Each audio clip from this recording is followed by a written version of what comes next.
अस्सलाम वालेकुम। बिस्मिल्लाहिर्रहमानिर्रहीम। इस वीडियो में डिस्कस करेंगे tips for viva voce. Viva voce का जो मीनिंग है वो है ओरल एग्जामिनेशन, यानी एग्जामिनेशन थ्रू माउथ।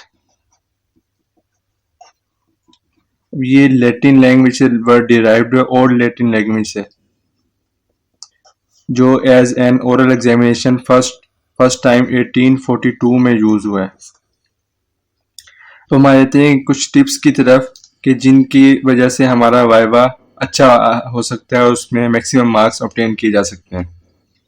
सबसे पहला पॉइंट तो ये है कि सबसे अहम पॉइंट कि तैयारी अच्छी होनी चाहिए। तैयारी अच्छी है तो नींद भी पूरी होनी चाहिए।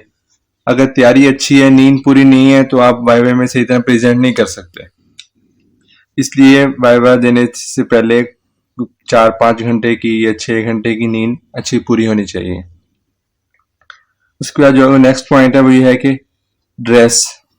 वह बहुत से स्टूडेंट्स को इसी वजह से बहुत मसला होता है, ड्रेस की वजह से। ड्रेस के लिए कुछ पॉइंट्स याद रख लें कि आप जिस इदारे के एग्ज़ाम में जा रहे हैं, तो वाइवा एग्ज़ाम में एक तो उनका ड्रेस कोड फॉलो करें, स्ट्रिक्टली फॉलो करें। उसके बाद आपके बटन्स जो हैं वो क्लोज होने चाहिए, स्लीव्स नीचे हों,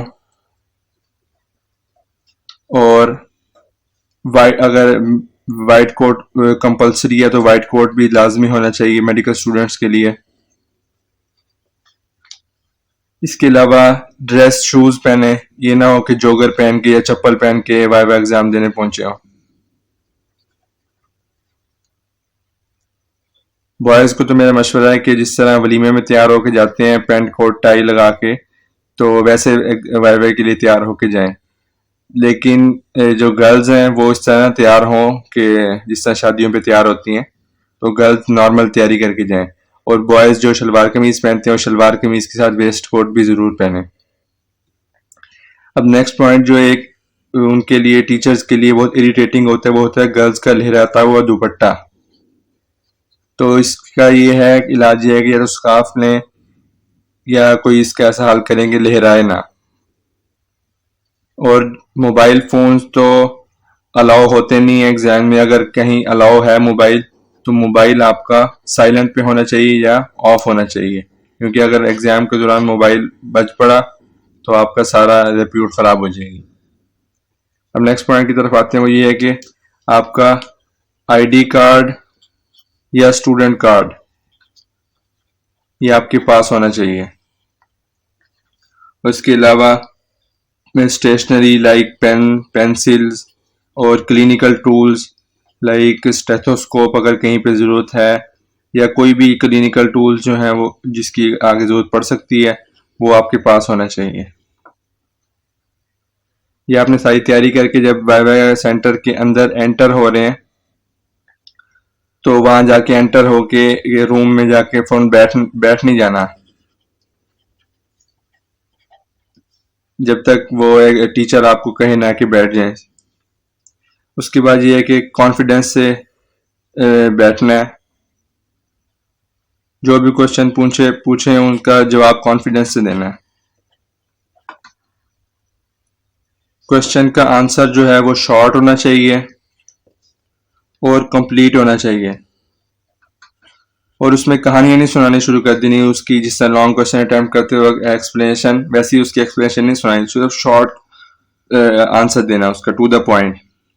और अगर क्वेश्चन नहीं आता, क्वेश्चन मिस हो गया, वो जहन में नहीं आ रहा, तो आपने अगर नहीं पढ़ा तो टीचर को ये नहीं कहना कि, एग्जामिनर को ये नहीं कहना कि मैंने नहीं पढ़ा या मुझे नहीं आता, बल्कि उसे ऐसे शो करवाना है कि सोचना थोड़ा, पहले एक दफा पूछना है सर पॉइंट समझ नहीं आया, फिर भी अगर उतनी देर सोचने में नहीं आ रहा तो उसे कहें कि एक हिंट दें मुझे। अगर हिंट से भी नहीं जहन में आ रहा तो उसे टीचर को कह दें सॉरी सर मैंने पढ़ा था लेकिन याद नहीं आ रहा। लेकिन अब भी उसे ये नहीं कहना कि मैंने नहीं पढ़ा था। और अगर किसी क्वेश्चन पे टीचर ने आपको फंसा लिया है कि आपने आंसर सही दिया है तो, और लेकिन वो टीचर नहीं मान रहा, तो आपने उससे लड़ना नहीं है, ऑफेंस नहीं करना। उसे इस तरह कहना है कि सर मैंने तो ऐसे पढ़ा था, अब हो सकता है वो गलत हो, आपको ज्यादा ज्यादा बेहतर पता है, तो इसलिए सॉरी। और अगर कोई कहे कि टीचर कहे कि आपने कहाँ से पढ़ा, तो किसी शॉर्ट बुक का नाम नहीं लेना। शॉर्ट बुक जिस तरह फिरदौस हो गई, या जो भी कुछ शॉर्ट बुक्स या नोट्स के नाम नहीं लेना आपने उसे। बस अगर किसी बुक का नाम लेना है तो किसी बड़ी रेफरेंस बुक जो आपके सिलेबस में जिसका रेफरेंस दिया गया हो यूनिवर्सिटी की तरफ से, वो आपने रेफरेंस बुक का नाम लेना है।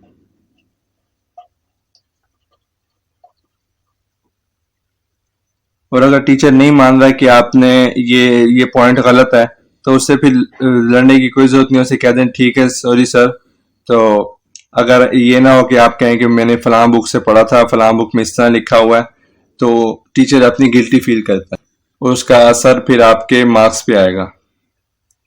तो ये शॉर्ट आंसर का एक फायदा ये होता है कि अगर टीचर ने आपसे एक टॉपिक में से काफी सारे सवाल सुनना चाह रहा है, तो उसने एक सवाल पूछा है, आपने वो पूरा टॉपिक सुना दिया है, तो उसका मसला ये होगा कि वो फिर किसी नेक्स्ट टॉपिक पे चला जाएगा। अगर उसने जो सवाल पूछा है, क्वेश्चन पूछा है, वो आपने सिर्फ उतना आंसर दिया, उसके बाद वो आपको नेक्स्ट लेवल पे लेके चलेगा। उसके बाद नेक्स्ट लेवल पे आके आपने उतना आंसर दे दिया, फिर उसका उसी को आगे प्रोसीड करेगा। दो तीन तीन चार दफा एक सवाल एक टॉपिक में ही रहेगा, उसके बाद वो टीचर भी कहेगा कि बस बच्चे को आता है, वो तंग आ जाएगा। और अगर टीचर ने 5-6 सवाल पूछने हैं बस, तो वो एक टॉपिक में से ही आपके 5-6 सवाल पूछ लेगा। अगर आपने लॉन्ग आंसर देना शुरू कर दिया, एक छोटा सवाल पूछा, डेफिनेशन पूछी, आपने पूरा टॉपिक एक्सप्लेन कर दिया, तो उसका ये है कि आपने अपने 5-6 सवाल जो आपको आते हैं वो भी आपने ज़ाया करवा दी। और किसी भी सवाल में अगर मसला हो रहा है, नहीं आ रहा, तो टीचर को ऐसे कॉन्फिडेंस से बैठना है कि टीचर को बिल्कुल भी शो ना हो कि इसको नहीं आ रहा, बल्कि टीचर को ये फील हो कि मैंने सवाल जो पूछा है वो सही तरह मैं बच्चे तक सवाल कन्वे नहीं कर सका। जब ये वाइवा कंप्लीट हो जाएगा तो टीचर को थैंक यू करके आराम से बाहर आ जाना है। वहां पे उछलना शुरू नहीं कर देना, ना ही कोई दरवाजा बजा के वापस आना, आराम से बाहर आना है। ये हो गए हमारे वाइवा वो के लिए जो टिप्स हैं वो कंप्लीट हो गए। अब इसकी अक्सर सवाल आता है कि वाइवा की तैयारी कैसे करें। अगर जिन जिन स्टूडेंट्स को मसला है वाइवा की तैयारी करने में, वो नीचे कमेंट्स में जो जो मसले हैं वो बता दें, तो ताकि मैं उस पे भी वीडियो बना दूं।